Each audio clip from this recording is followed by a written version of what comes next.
சாவு வீட்டுக்கும் அப்படி தான் வர்றாங்க, கல்யாணத்துக்கும் அப்படி தான் வர்றாங்க. எனக்கு சிரிப்பாக இருக்கும். செங்கிஸ்கானே 65 வயசில் செத்து போட்டான்.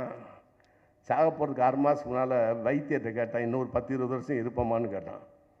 அப்பேற்பட்ட வீரன். அதனால் வாழ்க்கையில் இன்றைக்கி இருக்கிற நாளைக்கு இல்லை. விஷயத்தை தெரிஞ்சுக்குங்க. ஒரு ஒன்றுமே படமே 1-2 இருந்தாலும் என்ன மாதிரி கொஞ்சம் தெம்பாவாத இருங்க. ஏன் கூனி குறுகுறீங்க? ஒன்று கூனி குறுக்கிறது, இல்லைன்னா அப்படியே ஜூலி சீசர் செங்கிஸ்கான் மாதிரி வர்றது அப்படிங்க. என்னையா இது வாழ்க்கை? நின்று பேசிக்கிட்டு போய் உக்காந்தவொடனே டொபுக்குன்னு போயிடும் இடுப்பு. அப்புறம் ஆஸ்பத்திரி தான். என்னை பார்த்து எல்லோரும் சொல்லுவாங்க, உடம்பை பத்திரமா பார்த்துங்கன்னு. நான் உடம்பு இருக்கதான் இது வரைக்கும் நினைக்கவே இல்லை. என்ன, நான் வயசெல்லாம் மறைக்கவே மாட்டேன். டேட்டா பார்த்து டைம் செகண்ட் முத கூட சொல்லிடுவேன். எங்கேயுமே எங்கே கேட்டாலும் டேட்டா. என்ன வயசு, இனிமேல் கல்யாணமாக பண்ண போகிறேன், என்னையா மறைக்கிறது? பொம்பளைங்க பேசலாம், பேசாமல் போயிட்டு போகிறாங்க. அது அவங்களுக்கு தான் நஷ்டம், எனக்கு என்ன நஷ்டம்?